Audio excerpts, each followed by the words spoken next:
Gilles Kepel, bonjour. Vous êtes professeur à Sciences Po, spécialiste de l'islam. Vous êtes intervenu ce matin auprès des évêques français dans le cadre de leur assemblée plénière à Lourdes. Qu'avez-vous voulu leur dire?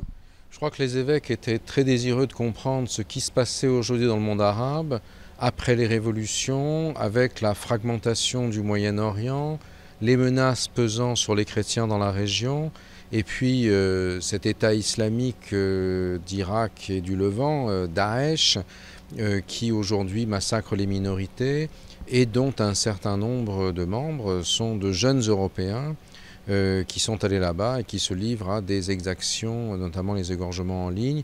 Tout ça, bien sûr, les interpelle, les interroge, dans la mesure où eux-mêmes sont très soucieux de maintenir un dialogue avec les musulmans de France et donc de trouver les mots, les thèmes à aborder ensemble, notamment pour faire face à ces ignominies et arriver à vivre ensemble.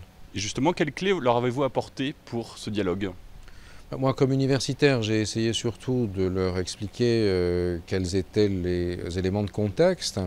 Pourquoi est-ce que ces événements se produisaient aujourd'hui au Moyen-Orient?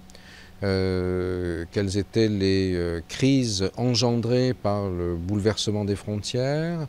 Les différents intérêts des pays en jeu, l'Arabie Saoudite, le Qatar, l'Iran, les frères musulmans, Israël, la Turquie, et puis aussi en France, où est-ce qu'on en était dans l'évolution de l'islam de France, après un islam dominé par les parents d'origine immigrée, puis par les organisations liées aux frères musulmans. Qu'est-ce que ça signifie aujourd'hui, un islam de France dans lequel vous avez d'un côté un accroissement des marqueurs du halal, de l'islamisation du salafisme, et de l'autre côté une participation politique accrue de nos concitoyens d'origine musulmane, où est-ce qu'on en était entre les deux éléments de ce spectre. Comment ont-ils réagi à votre intervention?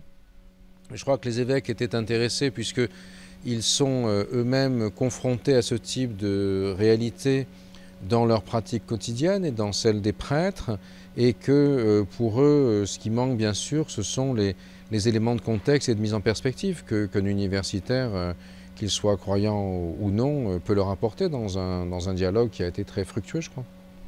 Merci Gilles Kepel d'être intervenu sur KTO.